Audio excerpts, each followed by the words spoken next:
So when we previously talked about naming compounds, we needed to know whether it was a molecule or an ionic compound. The difference was this was metals and nonmetal, and this was composed of nonmetals only. Nonmetals. So because nonmetals can combine in different ratios, sometimes you need to do some experimentation to find out what kind of ratio they are combined in. And we'll do that today. We will do that by finding the mass percent of an element in a compound. What is a mass percent? It's the grams of some element divided by the grams of the total compound. Okay, if we start with this thing, the black dots, the black balls are carbon, the white/gray ones are all hydrogen, and the red one is oxygen. So this thing is C2H1234560. The molecular formula of this thing is C12H6O.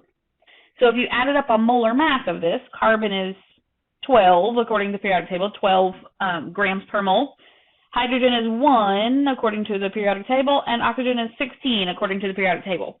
We could add a couple of decimals on all of these numbers. However, if you look at all of those on the periodic table, carbon is 12.01, so that's 12.0. Oxygen is 16.00. Yeah, we're going to roll with that. And hydrogen is 1.008 on most of the periodic tables that you look at. So we're going to round these to whole numbers for our quick run-through of stuff today. Multiply each of those by the number of elements there are. So that's 2 carbons, 6 hydrogens, and 1 oxygen. And add all of that together, and you get a molar mass of 46 grams per mole for this one. 46. There's our 46. So if you're trying to find out what percent carbon is in our sample, you need to know that there are 2 times 12 grams of carbon in our sample divided by 46 grams of our total sample. And it's a percent number, so we're going to multiply by 100% in the end. Do that little mathy math, and you get this sample is composed of 52% carbon. Okay. What if you do the same dang thing, but percent hydrogen this time? Now that's 6 hydrogens times a molar mass of 1 divided by the total mass, 46 grams of our molar mass of our sample. So do the, multiply it by 100 because it's a percent number. Whoops. Do the math and you get it's 13% hydrogen. And finally, you can find the percent oxygen by doing the exact same thing, but we'll talk about another way to do it also. Percent oxygen, that's 1 times 16 divided by 46 times 100, and you get 35% oxygen. Isn't it weird that you've got 1 oxygen, but the percent by mass is 35% oxygen? It's because oxygen's a lot heavier. You've got 6 hydrogens, but it's only 13% hydrogen by mass. When we talk about mass percent, that means grams over grams. Volume percent would mean milliliters over milliliters or liters over liters. When you're talking about percent, whatever this first word is, you're going to use that unit on top of each other. Grams over grams, kilograms over kilograms, whatever, when it's mass percent. Okay, so I can sum these, and I don't have room at the bottom, but I sum these and I get 100%. That's great. There are no unknowns in my compound, so I got 100% total percent composition. Of course. I said before we did oxygen, I could count oxygen percent a different way. If I know my molecule is composed of completely oxygen, hydrogen, carbon, I can take 100% minus the number that I got, 52, minus the number that I got for carbon, minus the number that I got for hydrogen, and I can get the total percent oxygen. So I didn't have to do that last little green division. I could do this subtraction and know that I've got 35% oxygen in my sample. Yeah? Yeah. What we will also do is the backwards version of this. If given the percent composition, How do we know what the compound is? We can find the percent composition numbers in labs through various experiments, but we need to be able to convert those percent compositions into a molecular formula. C, how many, H, how many, O, how many. Yeah? What units does Z have? You can think of Z having the unit of moles because it's telling you the mole ratio of each of those atoms. So we need to convert our mass percent number, the given data that we found in the lab, our mass percent number into moles of atoms. So how do you do that? One common method is that you assume a sample size. Students really don't love when you assume things, but trust me, one of the easiest ways to do this is assume a sample size. If we assume a 100-gram sample size, that's an easy conversion because in 100 grams, if it's 48.6% carbon, that means there's 48.6 grams of carbon in your sample. So this 100-gram sample size is a very common assumption because it means you don't have to move your decimals and percentages and stuff. So if I assume a 100-gram sample total, that means I've got 48.6 grams of carbon in my sample. 48.6 grams of carbon, I'm trying to get to moles of carbon in my sample because, remember, Z we can think of as having the unit of moles. 1 mole of carbon weighs 12 grams. So this divided by that, I get 4.05 moles of carbon in a 100-gram sample. If you assumed a different sample size, you would get a different number. But here we are. If I assume a 100-gram sample, I got 8.1 grams of hydrogen.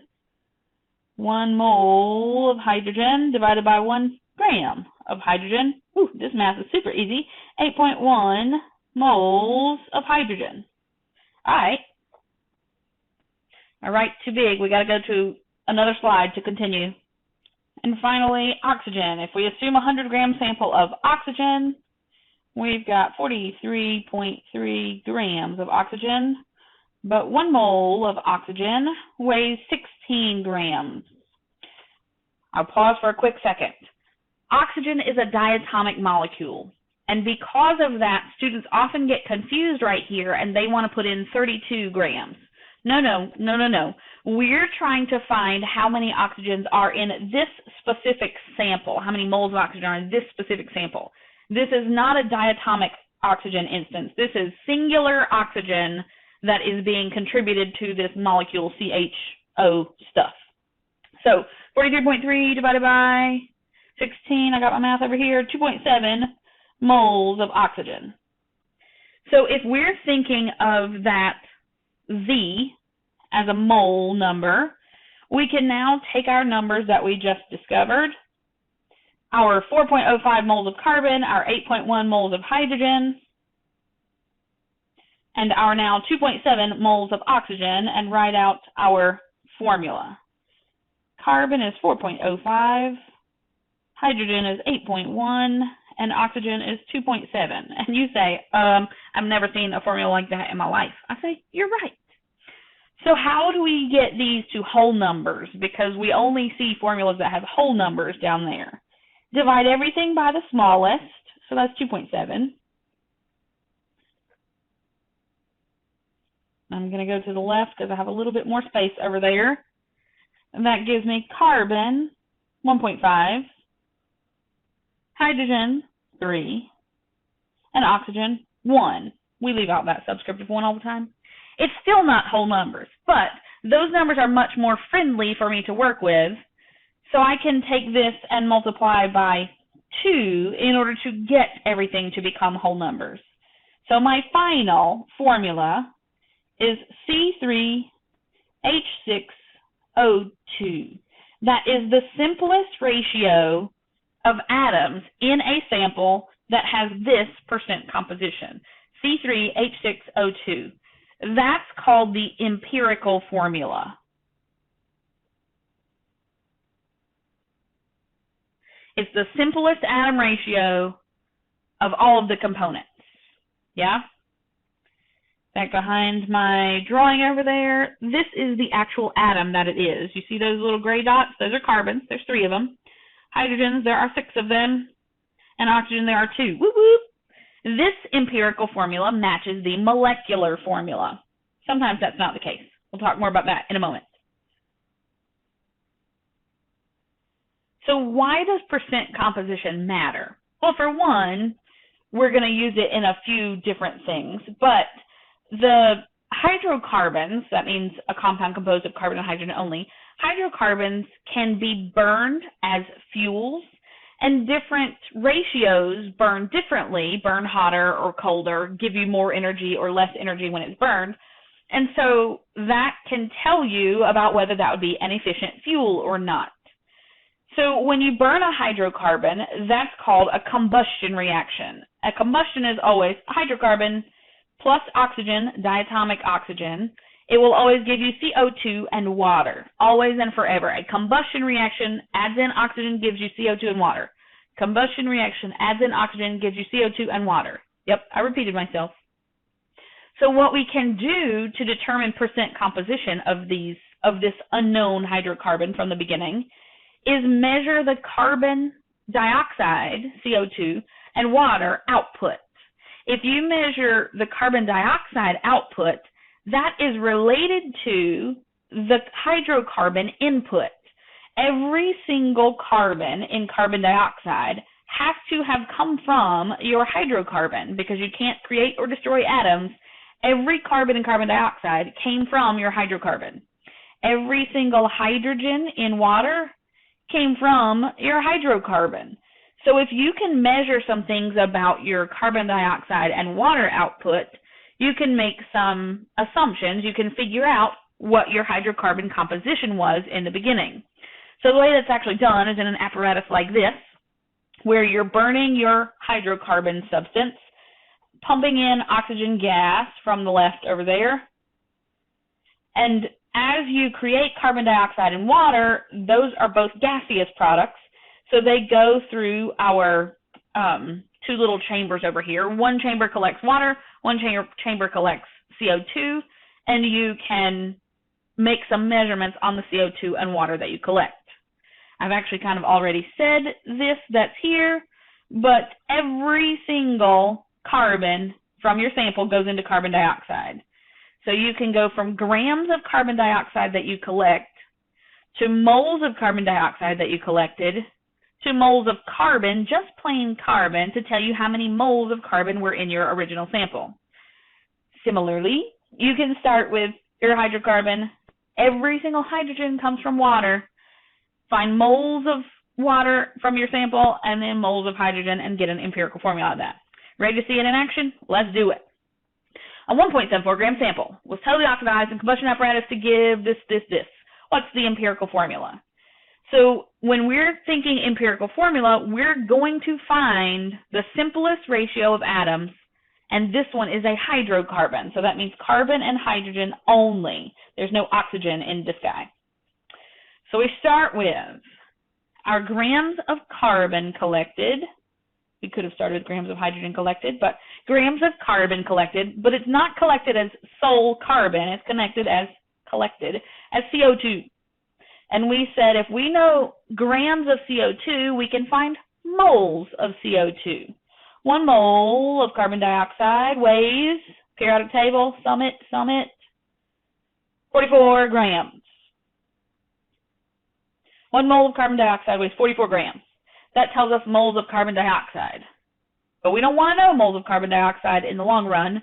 We want to know moles of carbon, and only carbon, because we're caring about how much hydrocarbon we had in the beginning.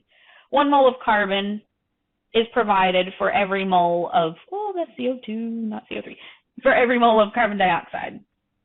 So that can tell me that we've got 0.1086 moles of carbon was in our original sample that we burned. Okay, now what? Lather, rinse, and repeat, but this time for hydrogen. We collected 3.93 grams of water. It was not hydrogen that we collected, it was water. We need to get to moles of water. And that's 18 grams. Periodic table is your best friend. 18 grams of water 1 mole of water weighs 18 grams. we don't need moles of water in the long run. We need moles of hydrogen. For every 1 mole of water, it provides 2 moles of hydrogen. That's super important. Don't forget that too right there. 2 moles of hydrogen are provided. That's 0.4367 moles of hydrogen.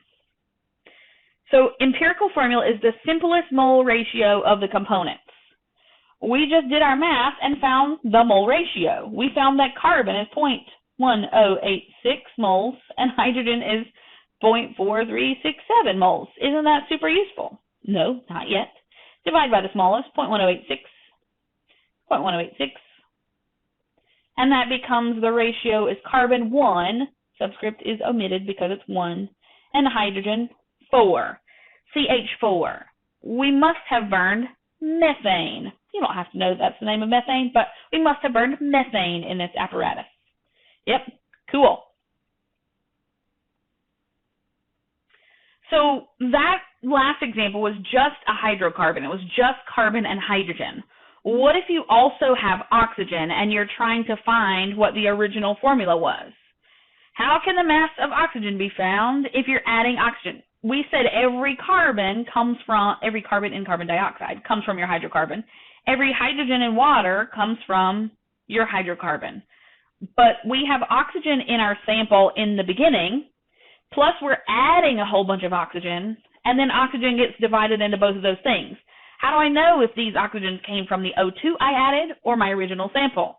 How do I know if the oxygen in water came from the O2 I added or my original sample? Well, we're going to take advantage of the fact that the sample is composed of carbon, hydrogen, and oxygen.